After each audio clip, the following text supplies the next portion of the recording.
Afternoon, everyone. It's a real privilege to come and talk to you this afternoon about insider threat.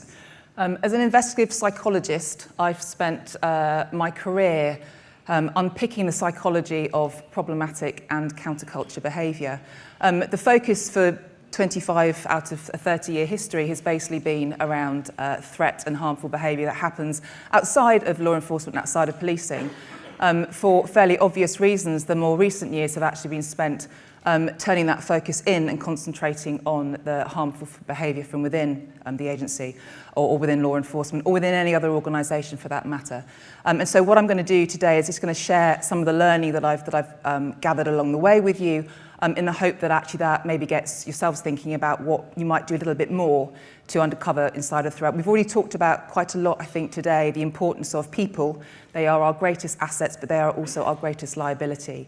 So the more that we can do to actually understand who our people are, what our norms of behaviour should be across an organisation, how we actually spot when people move outside of those norms of behaviour, I think the better we are to actually tackle the insider threat. A quick disclaimer to all this. I am a National Crime Agency officer, and the National Crime Agency are delighted and very happy for me to be talking to you today.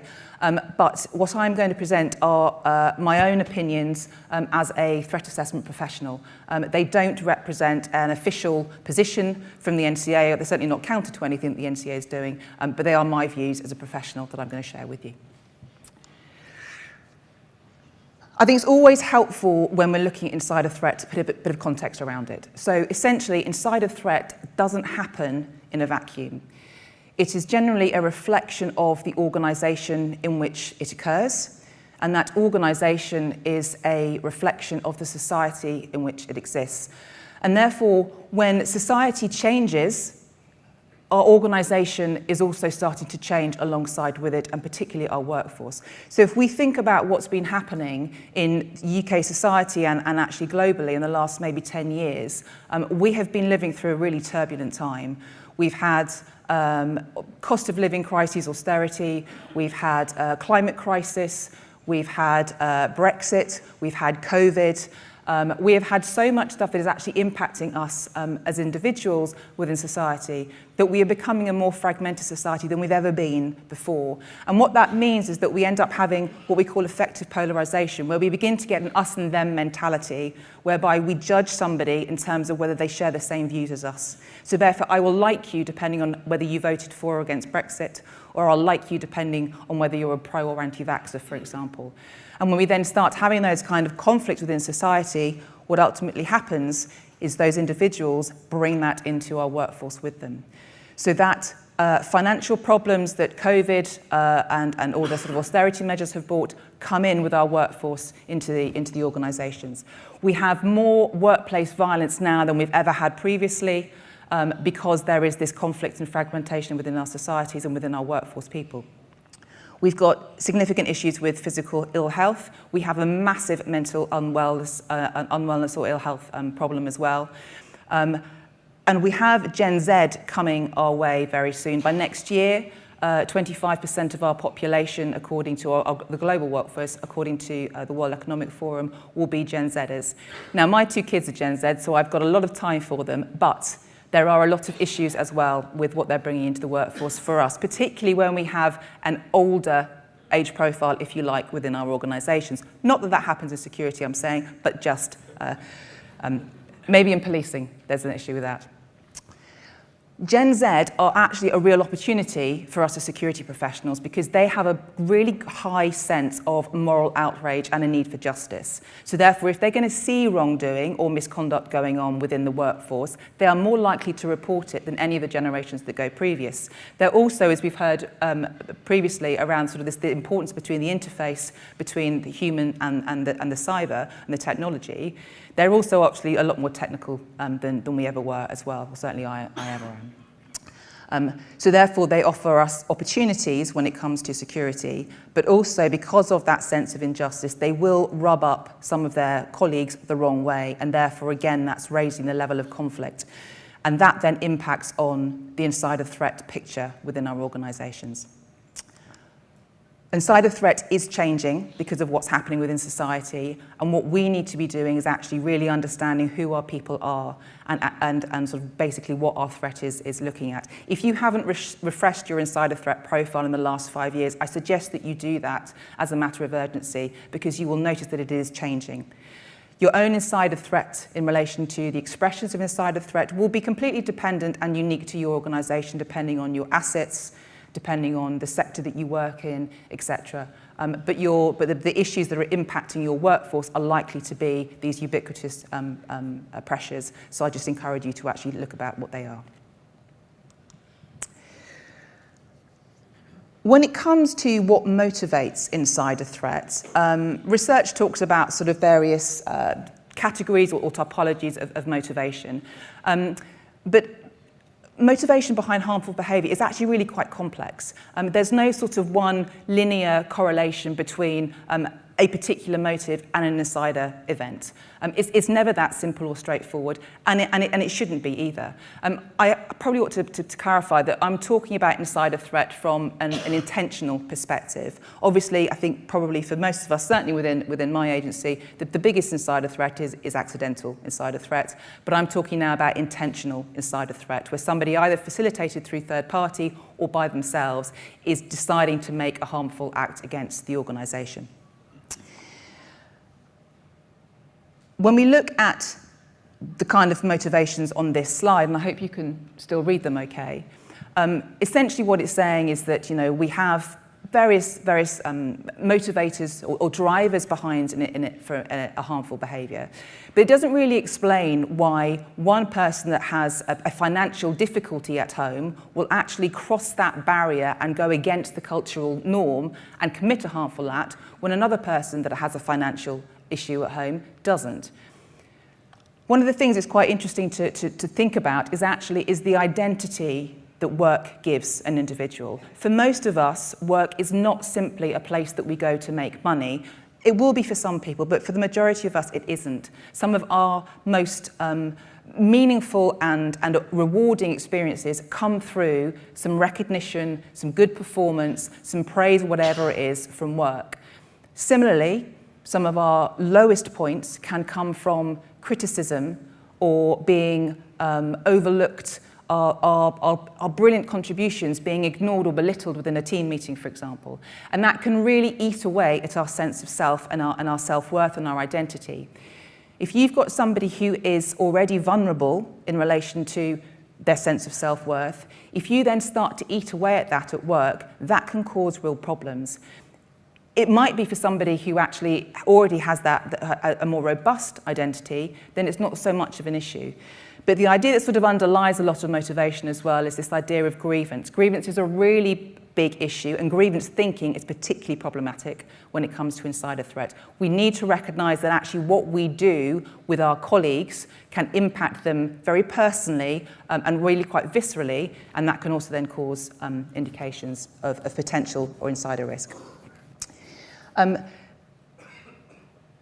Motivations actually, though, in themselves are not necessarily particularly helpful when it comes to preventing insider threat. They can be really useful when you have an insider event and you don't know who is responsible for it.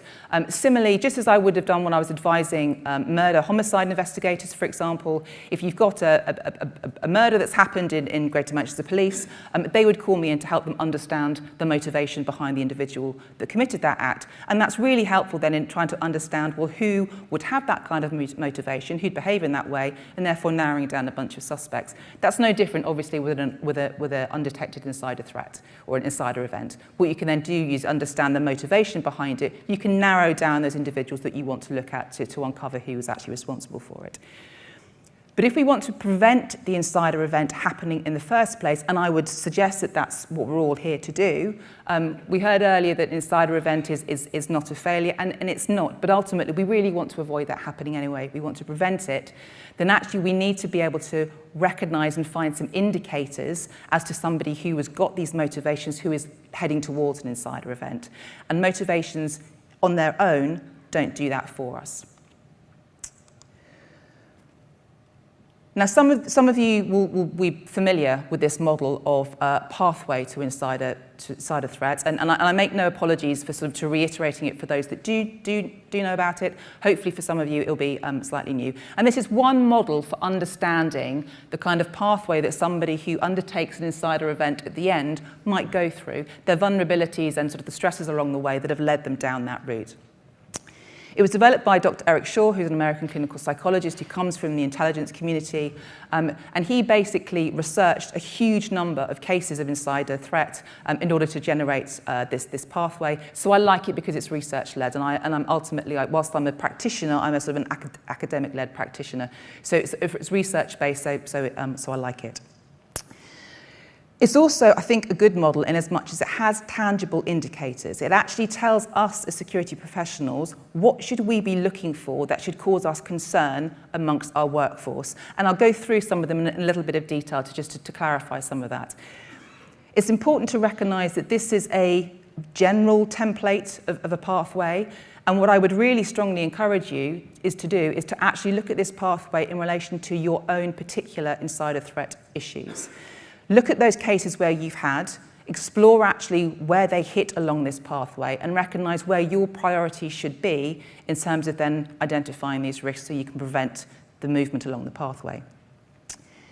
The other thing that I particularly like about this model as well is the fact that it highlights the importance of our own actions. So from a security perspective or the organisation's perspective, we have a real role to play in whether somebody continues along that pathway and how quickly they continue along that pathway. And this model actually highlights that for us. And so again, I'm going to talk about it just in a little bit more detail.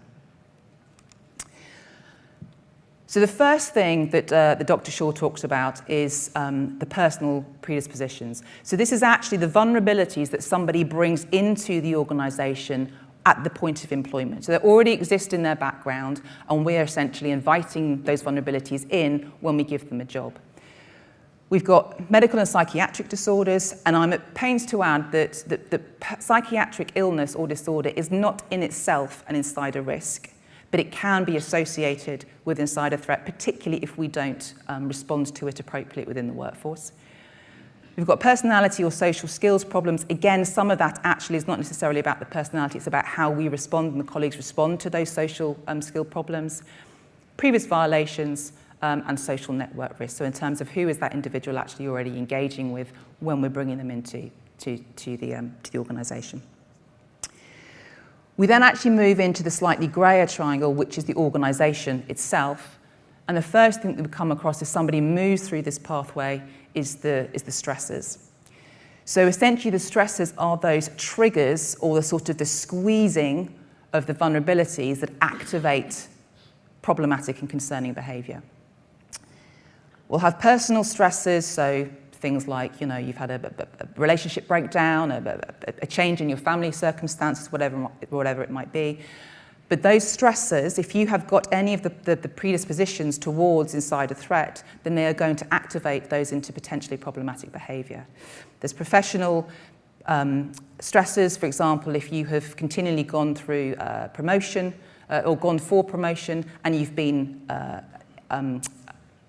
unsuccessful along the way, and particularly those when they can't be anticipated. So negative events in the workforce that haven't been anticipated are particularly problematic in terms of squeezing and activating those vulnerabilities. We've got financial stresses, and I'm sure we're all very aware of the financial stresses that can cause, organisational problems. So, for example, within law enforcement, bear in mind this is an NCA, not NCA official position, this is my thought process, but in law enforcement, the morale and the reputation of policing is causing a big problem in terms of stresses for the people that work within those agencies. So we need to be aware of that and be countering it within our own communication processes.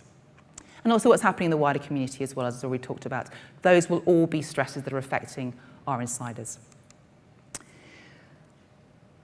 What then happens is we then start to notice the manifestations of those stresses and the impact of those vulnerabilities.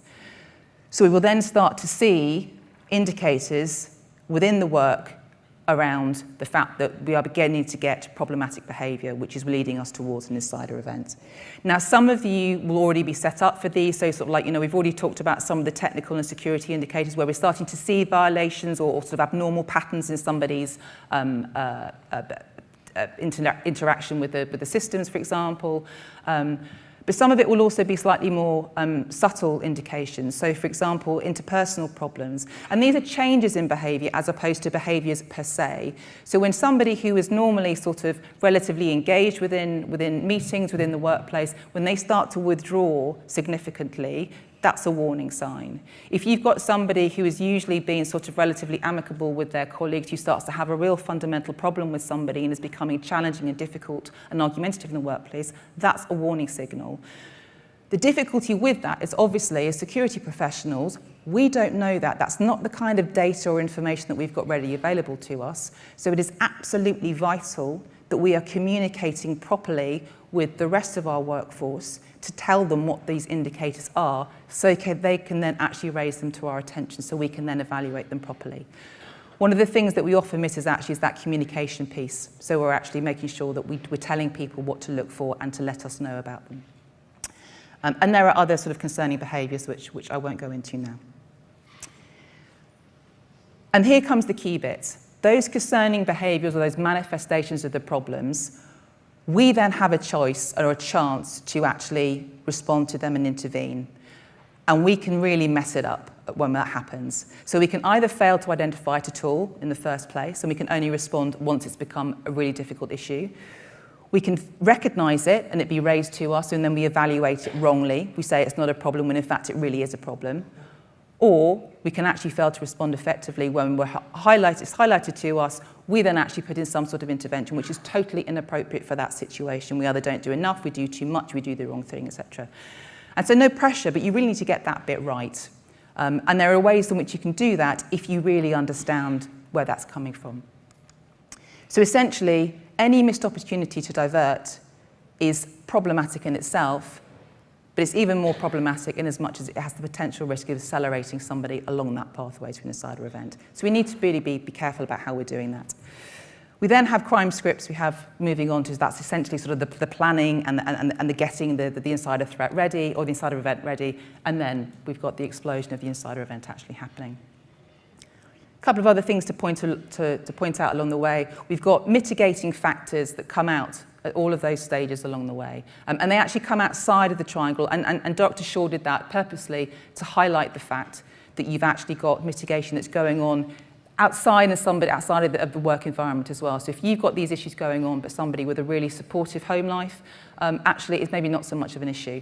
But that's part of your risk evaluation. When you're actually looking at that, when it's been raised to you, you are looking at all those different factors around, okay, this looks concerning for what it is, but actually I know that there are protective factors in the background of this individual, so I don't have to worry about it too much. And actually what I need to do is add support as opposed to anything punitive. For me, the best way of actually implementing something like that in terms of being able to recognise those insider threats is actually to invest in an insider threat mitigation program or a prevention program. They can be relatively simple, they can be really complex depending on the size or the nature of your organisation, but ultimately I've simplified it slightly, but there are some key stages that you need to be aware of. One of which is actually, you have to start off with identifying your critical assets. I'm fairly sure that you're all okay at that and you've done that already. But then you actually also need to know what your own threat indicators are relative to the insider threats that you've got or the insider events that you're concerned about in your organisation. And that takes some research and it takes some review and it takes some investment, but it's very, very worth doing.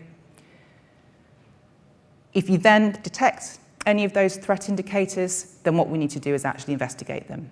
And that's when we have to do decent information gathering. And that's certainly problematic, I think, in a lot of organisations, certainly in mine, in terms of getting information out of HR is pretty difficult. But we have to, in terms of understanding sort of like somebody's promotion history or the grievances they might have put in or everything. That all adds to the risk picture, and we really need to get that information gathering and do it properly. And then we need to effectively risk evaluate what we've got into there. And that's looking at all the different information that we've got available to us. Once we've done the risk evaluation and we've done it properly, we can then actually start managing that risk that we've identified. And that might be as simple as monitoring it, If the risk is relatively low and we've got those protective factors or whatever, we might just monitor the risk going forward. And we might even not tell the individual themselves that we're concerned about their risk. We can simply monitor in the background. Or it might be that we decide that because of the evaluation of that risk and the assessment that it actually presents a significant risk to us, we might actually have to do some stuff in relation to engaging and intervening. But that intervention should be supportive. The process behind this must be a supportive process. It shouldn't just be, as I said, a punitive measure, unless, of course, there is nothing else to do but punitive measure and they have stepped over too many lines. Finally, then, you need to review. You need to then, when you've then sort of monitored, you've engaged, you've intervened, you've actually put in some decent risk mitigation or risk management, you can then actually review that and make sure that actually, did you pick up on everything that you could have done along that way? And that then forms a cycle. It's a continuous learning cycle, or it should be a continuous learning cycle in terms of that prevention programme and understanding your insider threat. 3 key points that I want to make around a decent insider threat programme. It has to be collaborative and multidisciplinary. So therefore, we can't as security professionals do this on our own. We have to engage with HR, we have to engage with legal, we have to engage with training and development, or whoever you've got in your organisations. We have to deal with strategy and culture, because all of this actually is a holistic picture of threat that we need to respond to. It has to be a protective and supportive culture. This can't just be pushing people into making them work the way that we should. We have to actually be engaging, and we talked about that in the previous panel. And it has to be adaptive. We have to be continually learning, continually anticipating what's coming on around the corner, so we can actually then adapt our programme effectively. I will leave you with a well-known but much misquoted quote. Essentially, if we understand who our people are, and why and how they might move outside of the norms that we expect of them, and we truly understand ourselves in terms of our capabilities and our capacities and the threats that we face, we have a chance of being able to tackle the enemy within. Just a chance, but I'm optimistic anyway. Thank you.